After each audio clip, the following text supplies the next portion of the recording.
ერთხელ გულზავთ გავაკურთხებთ, მოდი აქედან შევაგებთ თურქეთის მოვლენებს.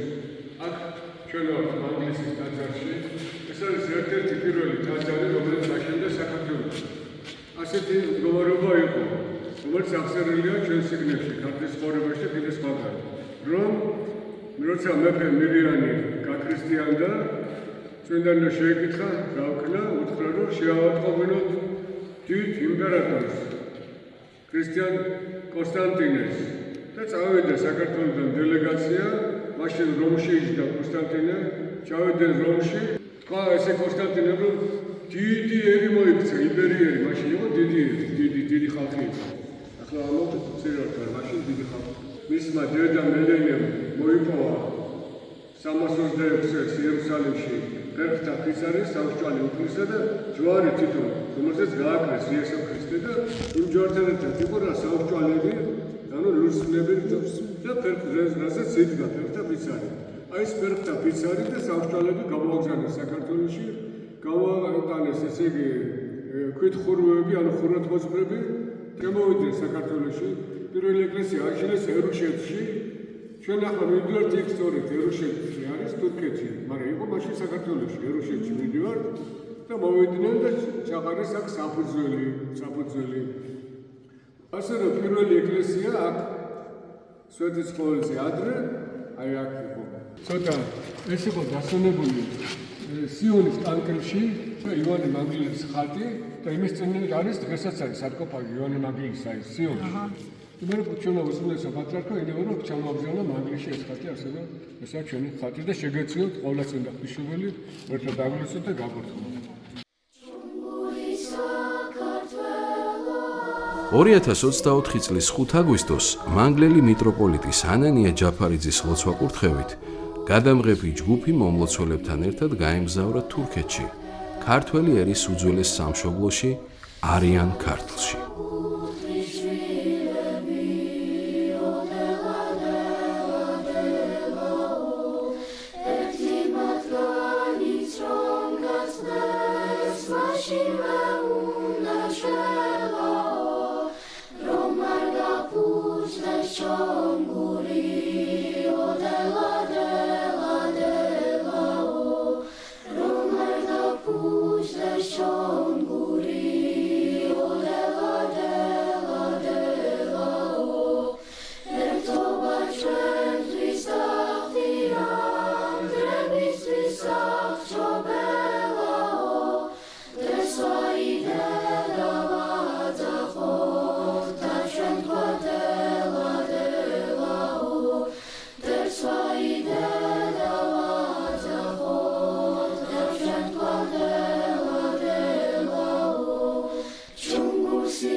ყარსიდან 50 კილომეტრში მდინარე ახურიანის თვალწარმტაც სანაპიროზე მდებარე ერთ-დროს სახელგანთქმული ქალაქი ანისი დღეს ნაქალაქარის სახითაა შემორჩენილი. სიყვარულით გლოცავთ, ძირფასო ბატონებო და ქალბატონებო, დღეს ჩვენ ვიყოფებით თურქეთში, ქართული ეკლესიის წინ. ეს არის ძველი ქართული ეკლესია. ეს იყო ქალაქი ანისი, სადაც მოსახლეობის ნახევარზე მეტი და უფრო მეტი რაოდენობა ეს იყო ეთნიკური ქართველები. და ამ ეთნიკურ ქართველებს ჰქონდა თავიანთი საეპისკოპოსო, თავიანთი ეპისკოპოსი ყავდათ. ანელი ერქვა მათ ეპისკოპოსს და ესე იგი ქართველების საკათედრო ტაძარი იყო ცოტა იქით მოშორებით. სამწუხაროდ ის ტაძარი დანგრეულია ამჟამად. ღვთისმშობელო ქალწულო, გიხაროდე მიმადლებულო მარე, უმხალი შენთანა, კურთხეულ ხარ შენ დედათა შორის და კურთხეულ ართ ნაყოფი რამე თუ მაცხოვარი გვიჭებს სულთა ჩვენთა, ამინ. კორდიოლთა მთებზე ნოეს კიდობნის ნაშთები ახლაც არის შემორჩენილი. წერს მეოთხე საუკუნის საეკლესიო ისტორიის მამა ევსევი კესარიელი. კორდიელები იგივე კარდუხები, ქალდების მსგავსად იყვნენ ქართველთა წინაპრები. ისინი ცხოვრობდნენ ვანის ტბის მიდამოებში არარატის მთის მახლობლად, სადაც გაჩერდა ნოეს კიდობანი. იქ დარგო ვენახი წინასწარმეტყველმა ნოემ.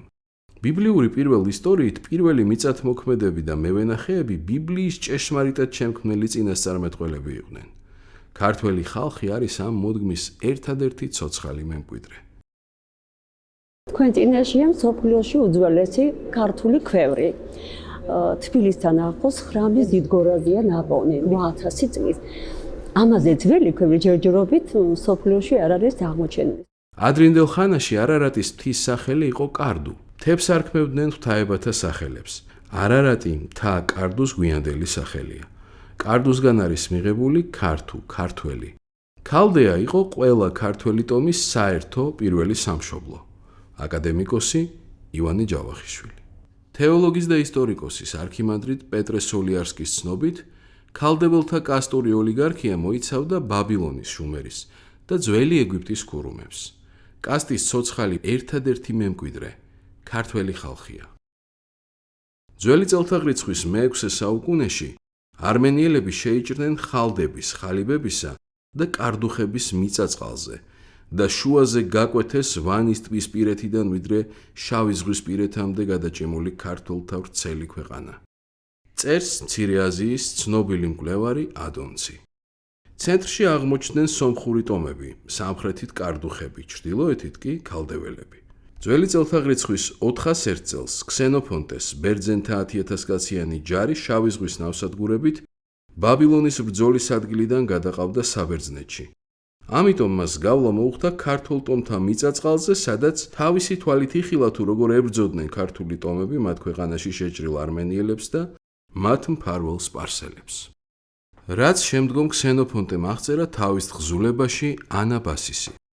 ძველი წელთაღრიცხვის მეორე საუკუნეში სტრაბონის ცნობით არმენიამ იბერიისგან დამატებით მიიტაცა ისტორიული სამხრეთ საქართველოს ვრცელი მიწა-წყალი, პარიადრეს მთიანეთი, ხორძენა და გოგარენა. ახლა ვნახოთ, სად იყო იბერია და ვინ იყო იბერიელი ხალხი, ეს ძალზე საინტერესო არის. იბერიელი ხალხი, ანუ იგი რაც ქართველი ხალხი, უბრალოდ ასე უწოდებდნენ მას იბერიელებს, მსხვერპლში იყო დიდი ხალხი იყო, ძალზე დიდიერი იყო. სტრაბონი ამბობს ასეთ რაიმეს, რომ იბერიობით იყო დასახლებული უდიდესი ქვეყნები, პარიადრეს კალთები, ხორძენა და გოგარენა. ახლა სად არის პარიადრეს კალთები? პარიადრეს კალთები არის პარიადრეს მთიანეთი არსებობს, დღევანდელ თურქეთში არის, ტრაპიზონის სამხრეთით. ახლა წარმოიდგინეთ, ესა უზარმაზარი მთიანეთი, ანატოლიას თითქმის დიდ ნაწილს მოიცავს. ეს დასახლებული იყო იბერი ხალხით. ვინ ამბობს ამას? ამას ხო ქრისტიანი ავტორი არ ამბობს, ამას ამბობს სტრაბონი, სრულებით მეუდგომელი ამ საკითხში. ხორძენა და გოგარენა. გოგარენაზე ამბობენ, რომ ეს არის გოგარქი, მაგრამ ეს იყო მტკვრის იქით, შეესაბამება დღევანდელ შეიძლება ითქვას აზერბაიჯანის ნაწილს, ჰერეს, სადაც ბარდავი და კიდე შაქი არის აი ამ ტერიტორიებს დაახლოებით.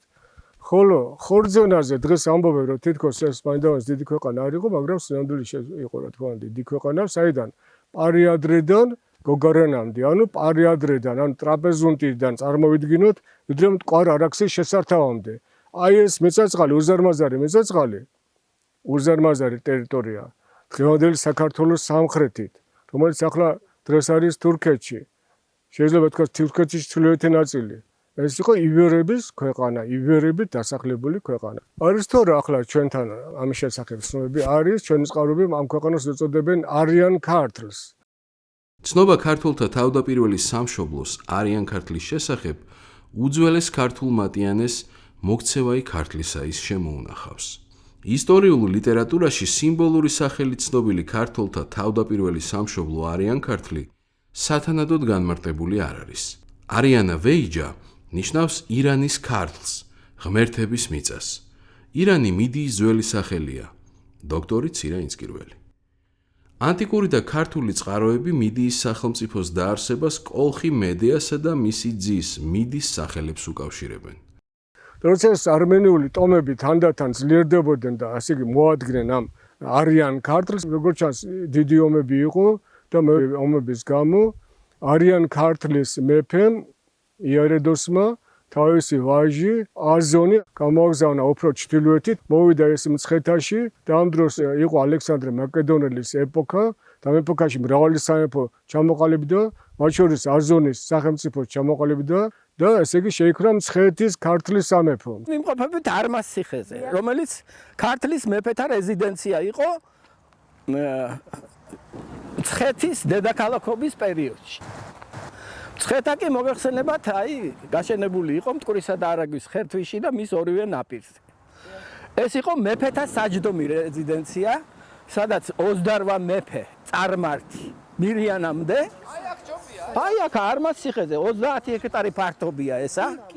გალავნით შემოსაზღვრულია ეს მთლიანად. და აი ეს სასახლის ნანგრევები. როცა არქეოლოგიური გათხრები ჩატარდა, უკვე ბევრი რამ ამ წყაროებში მითითებული დადასტურდა, რომ ეს ნამდვილად სამეფო რეზიდენციაა. გამოვლინდა უამრავი ძეგლი.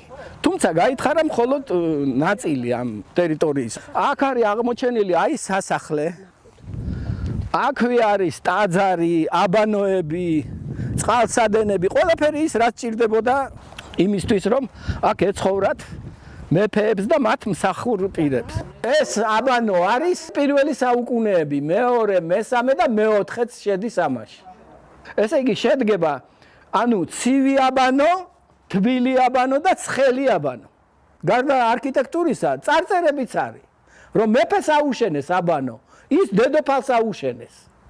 და ერთი აბანოა კიდე ჯარისკაცების, როგორც ჩანს, უფრო პატარა, რომელიც 40-იან წლებში გაითხარა. ესე იგი სამი აბანოა აქ. ანუ იყო რომ ორი ქვეყანა ქართლი, რომელი ქვეყანა იყო? ერთი ქართლის სამეფო, რომელიც მოიცავდა, ესე იგი, როგორც დასავლეთ საქართველოს, ისე აღმოსავლეთ საქართველოს, ესამას. და ვთქვათ, ჩვენ მცხეთის ქართლი, რომელსაც ქვია მე ფარნავაზის ქართლის სამეფო და მეორე ქართლი არსებობდა, რომელსაც ერქვა არიან ქართლი, რომელიც იყო უფრო სამხრეთით. არიან ქართლის ბედი იყო უფრო მძიმე, ვიდრე ქართლის სამეფოსი. პერიოდეს კალთები, ხორძენა და გოგარენა ეს უფრო ნაკლებად იცის ჩვენმა ხალხმა. მაგრამ როგორც ჩანს, იცოდნენ ჩვენაწინაბრებმა. მაგალითად, დავით აღმაშენებლის მოძღვარი იყო არსენ ბერი, იყო ისტორიკოსი, აქვს თხზულება. და მასში წერია, რომ ჩვენ შვილნი ვართ მათ არიან ქართლით გამოსულთანი და ენაი მათი უწყით. ანუ ის ამბობს, რომ ჩვენ ქართველები მოვედით არიან ქართლიდან და მათი ენა ვიცით. ანუ ქართული ენა ეს იგივე ენა, რაც არიან ქართლში ჰქონდათ. ანუ დღევანდელ თურქეთში რო ჰქონდა მოსახლეობას ქართული ენა, ის არის ჩვენი ენა. წყაროთა მიხედვით არიან ქართლი იყო ვრცელი ქვეყანა გადაჭიმული ვანის ტბიდან ტრაპეზუნტამდე. ქართულად მეტყველებდნენ ჩვენი ბიბლიური ეთნარქები თარგამოსი და მისი შთამომავალნი. წმინდა მღვდელმოწამე კირიონ მეორე წერს, ათონის ივერთა მონასტერში ინახებოდა გიორგი მთაწმინდელის ნაშრომი უძველესი ქართული მატიანე. ეს მატიანე მან შეადგინა იმ უძველესი ქართული ქრონიკების საფუძველზე, რომელიც მას უნახავს ანტიოქიის შავ მთაზე, სვიმეონ მესვეტის მონასტერში, სადაც მრავალი ქართველი მონაზონი მოღვაწეობდა. გიორგი მთაწმინდელი თავადვე იქვე სქემით შემოსა მისმა მოძღვარმა გიორგი დაყუდებულმა. სწორედ რომ ჩვენი წინაპრების მიერ შედგენილ ამ უძველეს ხელნაწერში იყო ნათქვამი, რომ თარგამოსი და მისი შთამომავალნი მეტყველებდნენ იბერიულად, ანუ ქართულად.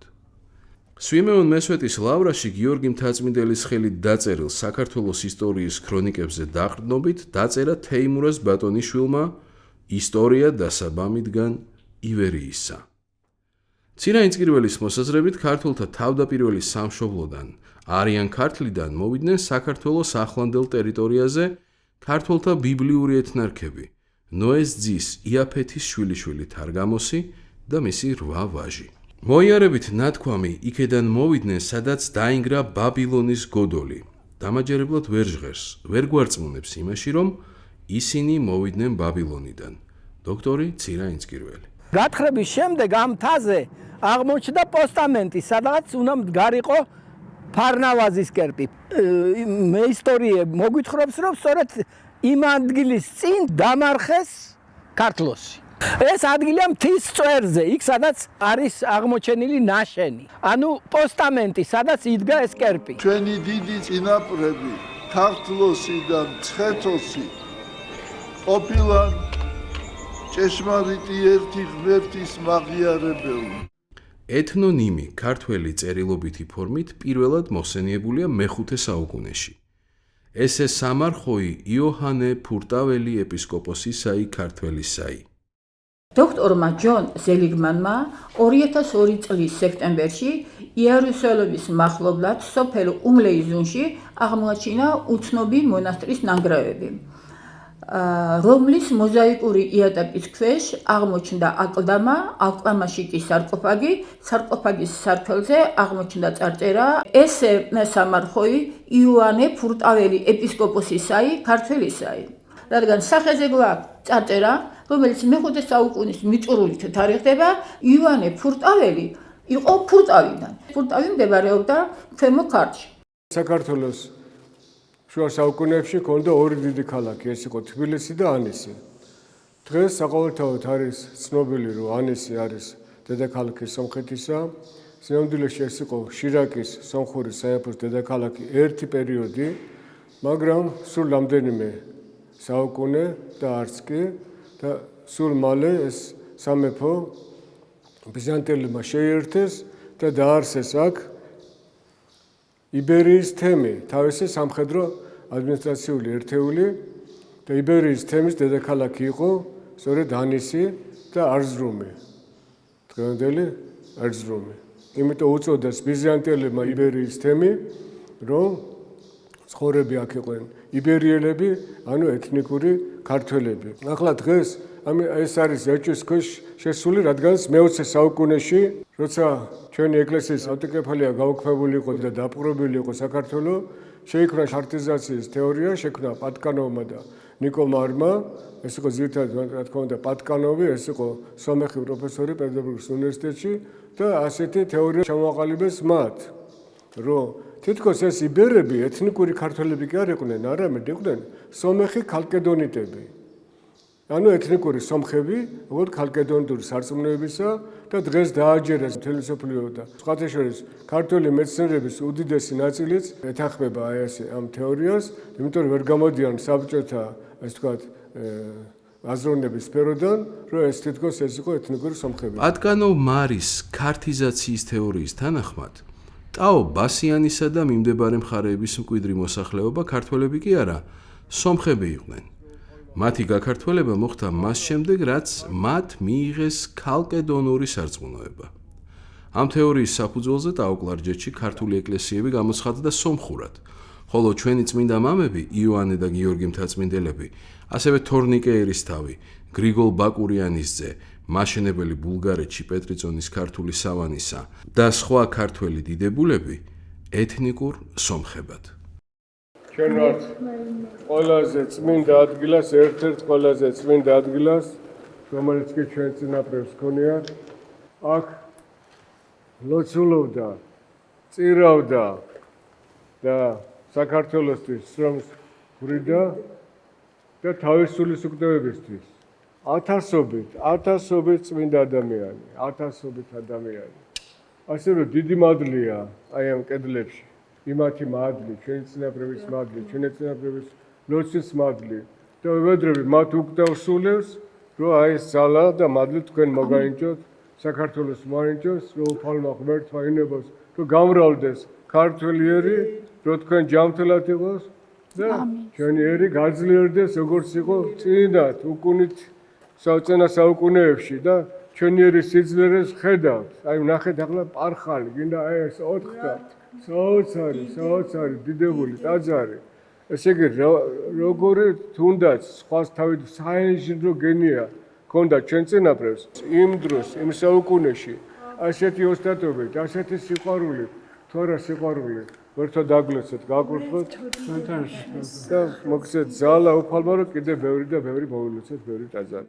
ნიკომარი იმასაც ამტკიცებდა, რომ გრიგოლ ხანძთელი იყო სომეხი. ნიკო ჩუბინაშვილს 1845 წელს იერუსალიმში ქართველთა მონასტერში რომარ მიეკვლია გრიგოლ ხანძთელის ცხოვრების ამსახველი ხელნაწერისთვის. სიკვდილის წინ ნიკომარმა მოითხოვა მის მიერ 1911 წელს გამოცემული გრიგოლ ხანძთელის ცხოვრება. გულზე დაიდო და სული ასე განუტევა. ერთ-ერთი მთავარი მეჩეთი არის აგებული მონღოლების ბატონობის დროს და ერთ-ერთი მონღოლი ყაენი აწერს ამ მეჩეთს არაბულად, რომ ანისი არის საქართველოს ქალაქი და მე დავაწესე საქართველოს ქალაქის ცხოვრებისათვის ესა და ეს გადასახადი უნდა გადაიხადო.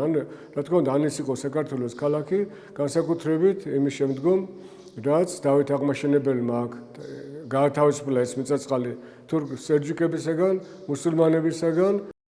1024 წელს ანისის უხუცესთა თხოვნით დავით აღმაშენებელმა სომეხთა სატახტო ქალაქი ანისი 60 წლიანი ტყვეობიდან გაათავისუფლა. დედოფალ კატრონიკეს საფლავში სამგზის ჩასძახა. გიხაროდენ შენ წმიდაო დედოფალო, რამე თუ იხსნა ღმერთმა საყდარი შენი უსჯულოთა ხელითგან.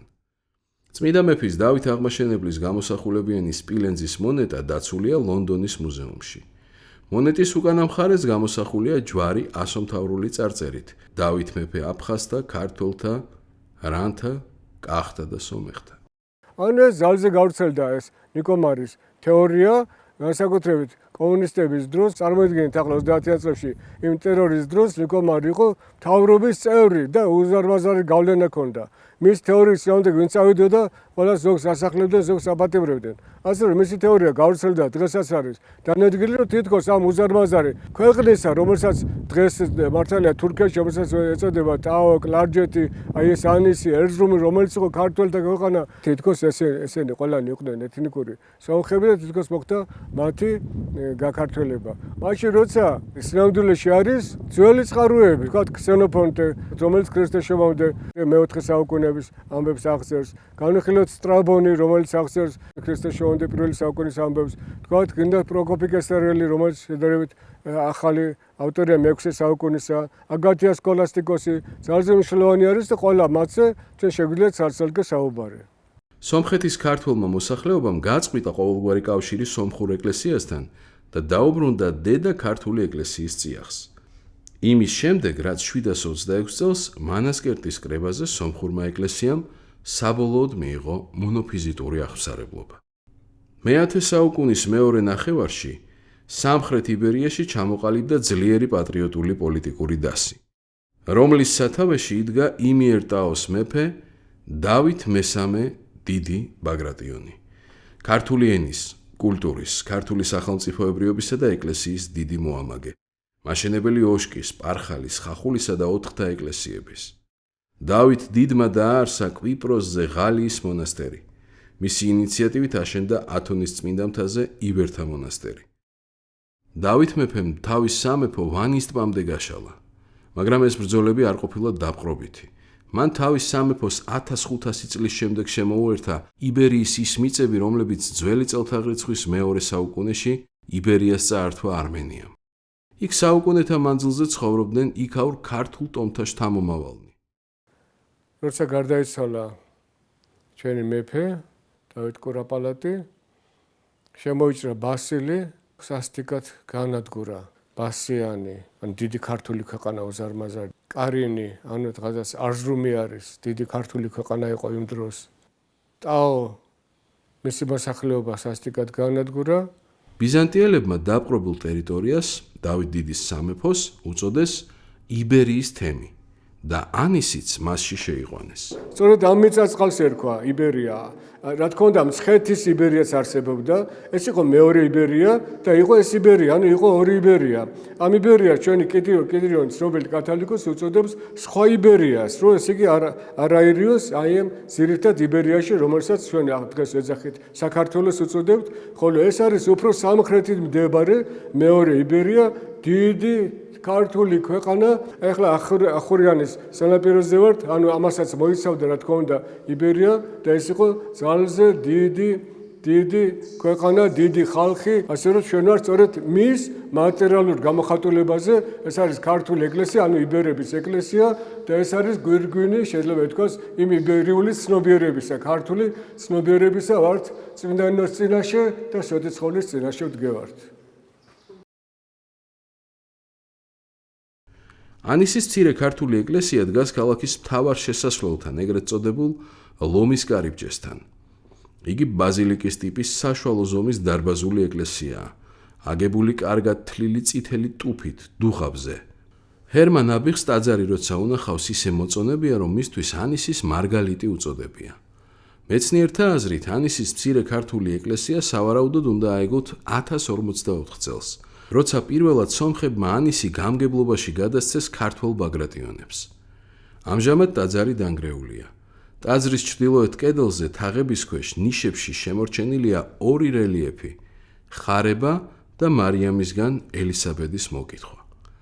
რელიეფებს ახლავს თეთრი საღებავით შესრულებული განმარტებითი ასომთავრული წარწერები: ხარება და წმიდაი ღვთისმშობელი. ტაძარი გახლდა თორსართულიანი. პირველი სართული იყო დასაგრძალავი აკლდამა. მეორე კი დარბაზული ეკლესია. უცხოეთის ქართულ სასულიერო კერებში ორსართულიანი საძვალე ეკლესიები აღმოჩენილია კვიპროსზე, ღალიის ქართველთა მონასტერში. ბულგარეთში 1083 წელს გრიგოლ ბაკურიანის ძის მიერ აგებული პეტრიწონის ქართულთა მონასტრის საძვალე ეკლესია. А мы сейчас находимся в церковь Усей-Палницы, Косница, как мы ее называем в болгарском языке. ჩვენ ახლა ვიმყოფებით გრიგოლ ბაკურიანის ძის მიერ აგებულ საძვალე ეკლესიაში. იგი პირვანდელი სახითაა შემორჩენილი და უძველესია არა მხოლოდ ბულგარეთში, არამედ შესაძლოა მთელ მართლმადიდებლურ სამყაროშიც კი. ის ორსართულიანია. ზედა სართულზე ეკლესიაა, ქვემოთ კი კრიპტა, ძვალთ-შესალაგი. ჩვენ ვიმყოფებით წმინდა ნიკოლოზის ნაეკლესიაში, ეს დაახლოებით მე-11-მე-12 საუკუნის ეკლესია. ვირთვადასტურად თვითონ ამათი არქეოლოგიური ცენტრი და მათი მეცნიერები გვეუბნებიან, რომ ქართული და რატომ ჩვენ კვიპროსში არ აქვს ასეთი. საქართველოში არის ასეთი, რომ ქვემოთ აკლდამები და ზემოთ ტაძარი. ამ ტიპის ტაძარი ამათ არ აქვს. თვითონაც გითხრას, რომ ეს არის ქართული.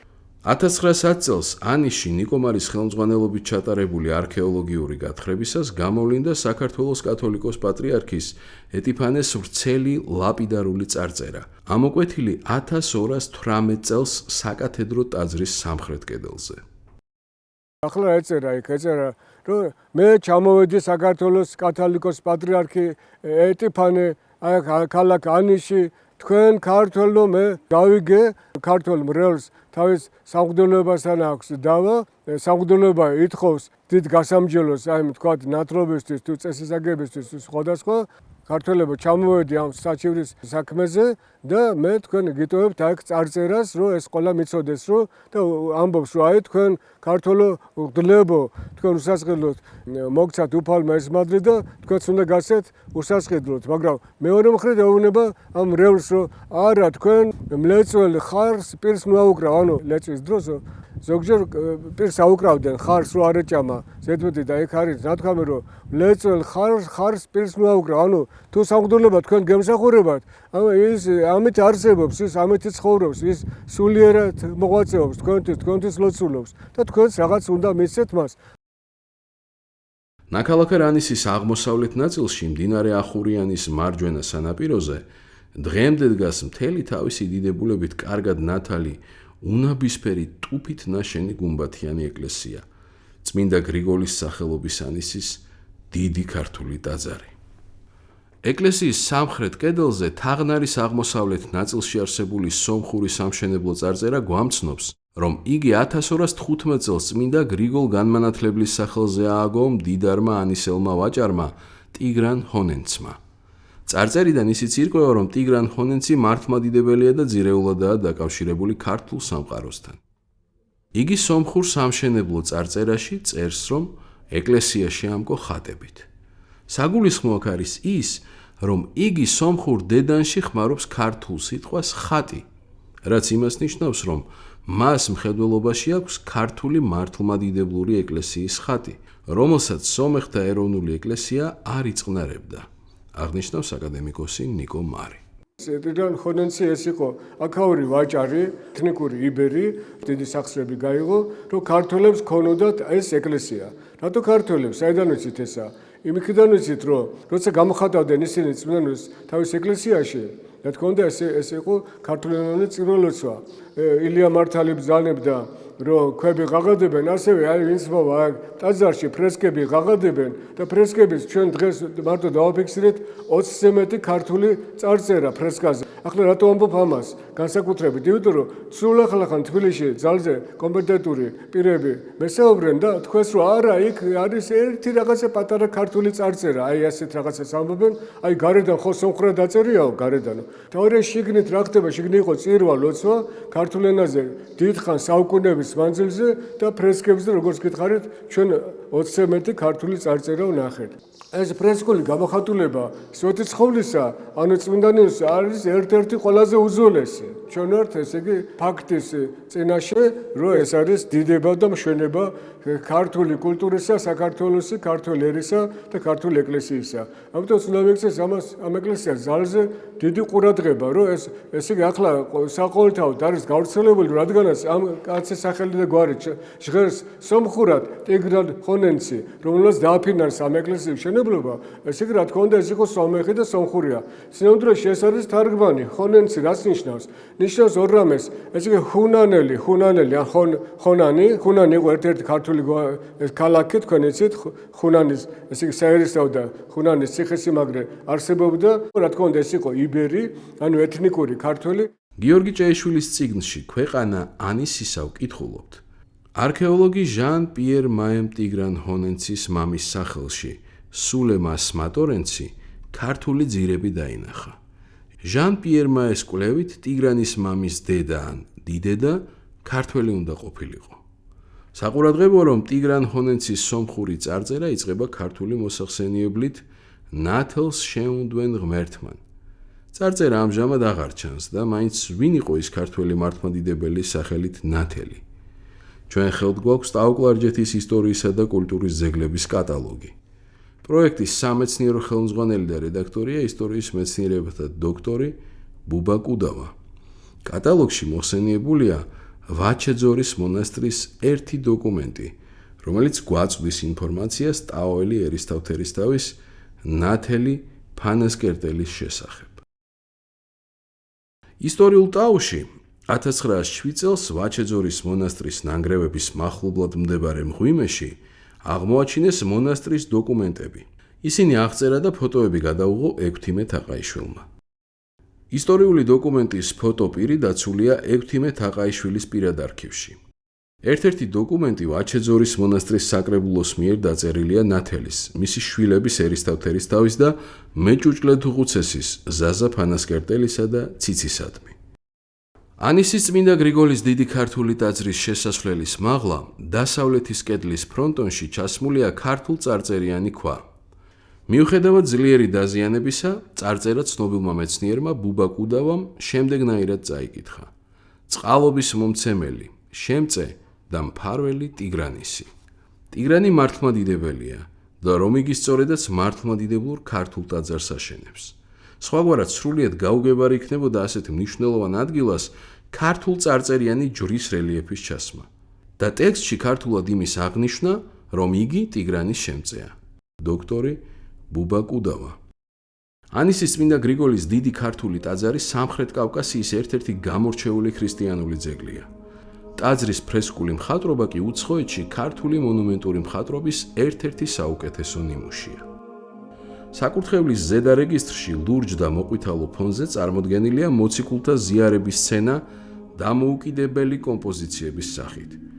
ტრაპეზის მარცხნივ სისხლით ზიარება, მარჯვნივ კი ხორცით. ფრესკა ძლიერაა დაზიანებული. მხატვრობა მე-13 საუკუნისაა.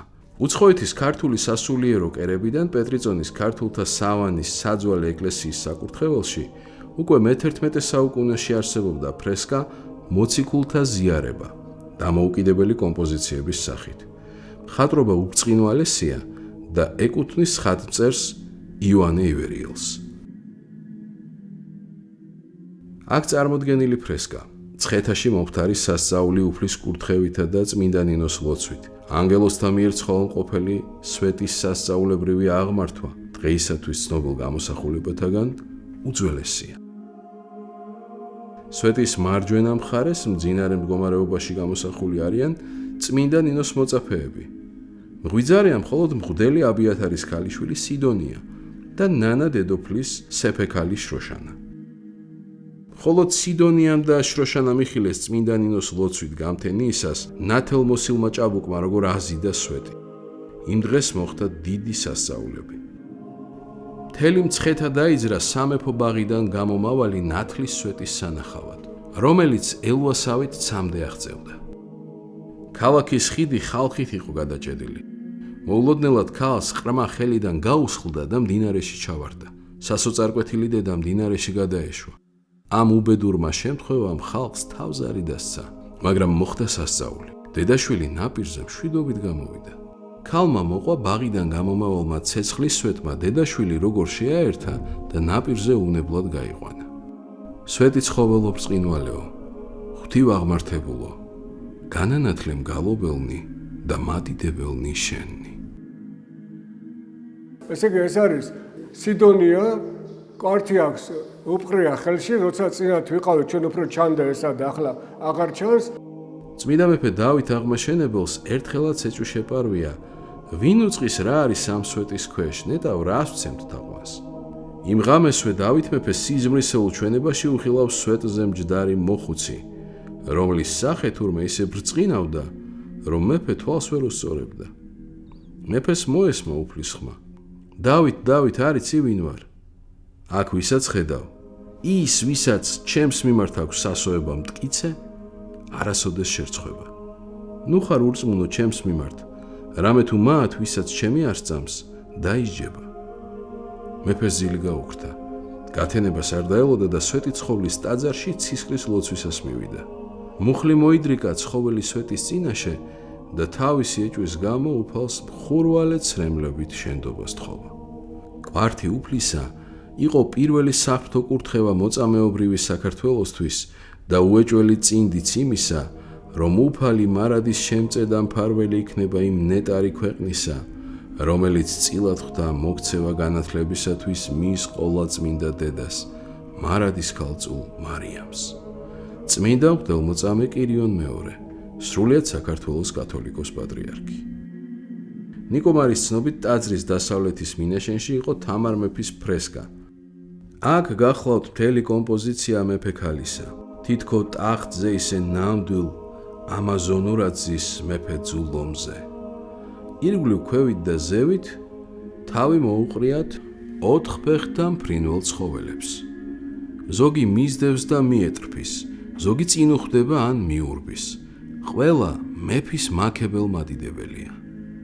მარცხენა ხელში უჭირავს ჯვარით მოსილი სფერა, ხოლო მარჯვენაში სკიპტრა. მარცხნივ გვირგვინის დაპირდაპირებით სწერია თამარის ქებანი არს ეს. ნიკომარი.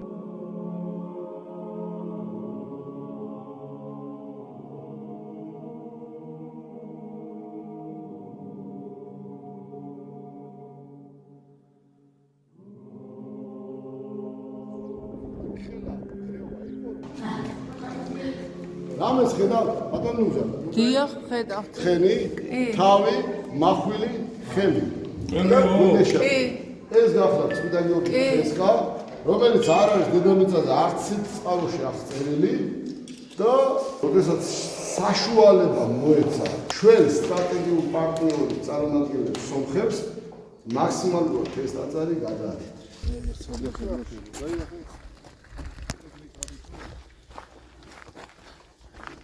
ქართული ქრისტიანული არქიტექტურის უმნიშვნელოვანეს ტაძრის ბანას ტიპს წარმოადგენს ქალაქ ანისში კუთხის ოთახებიანი ტეტრაკონქის ტიპის ტაძარი. ეს ტაძრები თავისი უნიკალური ფორმით წარმოადგენს კუთხის ოთახებიან ტეტრაკონქს მრგვალი გარშემოსასვლელებით. ორივე ტაძარს ძალიან ბევრი საერთო აქვს, როგორც არქიტექტურაში, ასევე რელიეფში.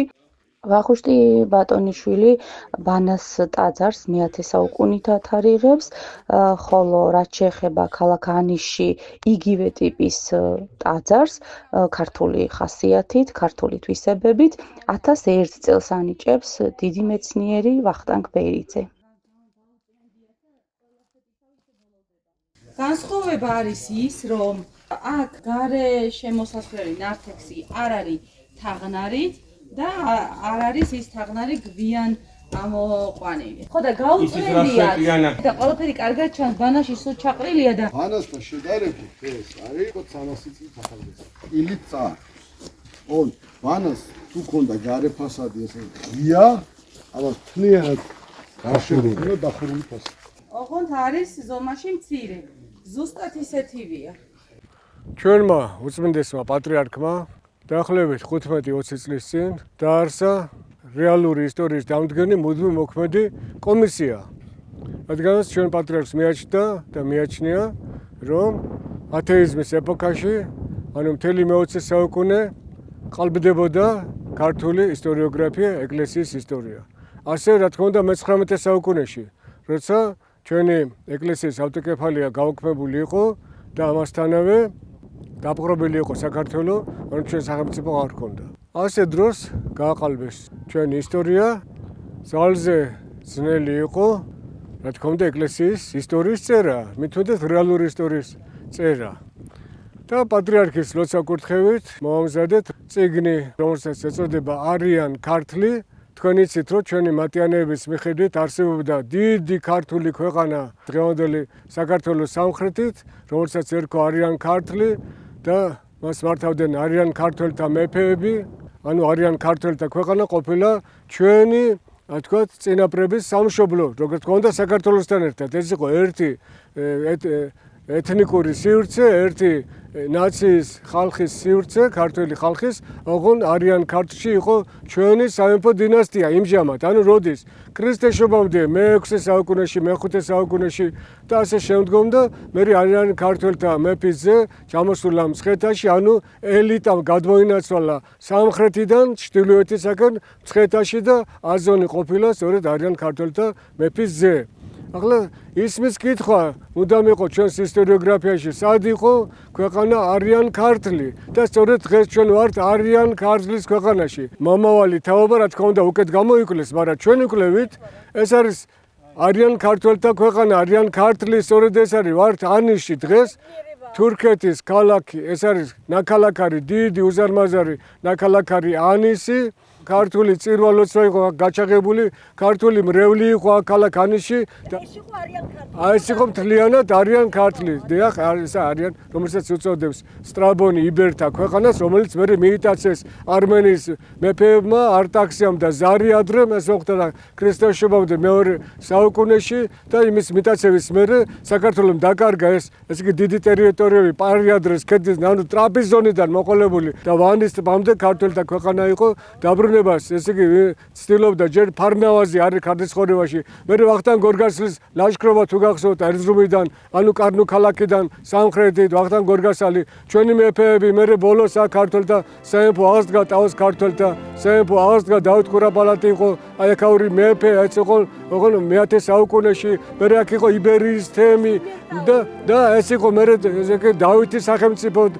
თამარის სახელმწიფო, ვიდრე საქართველოს დაყოფამდე, დაშლამდე ეს იყო ქართული მიწა-წყალი. ქართულო მიწა, აქაც და იქაც, სიმართლის მედირამიძებნია, თურმე რამდენი სიმღერაც მითქვას, სულ ყველა შენთვის დამიმღერნია, თურმე რამდენი სიმღერაც მითქვას, სულ ყველა შენთვის დამიმღერნია. ჩემო ქვეყანა, შენი უღელი, სულ მუდამ მედგრად მიდარებია, არა დავცემულ ვარ მუხმოუღლელი, სიმღერი მესამოდა დავიწრები.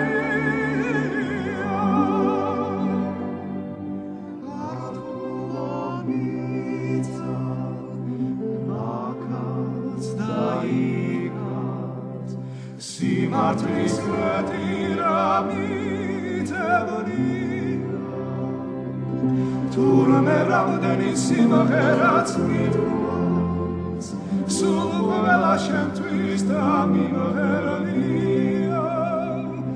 თურმე რამდენი სიმღერაც მითქვას, სულ ყველა შენთვის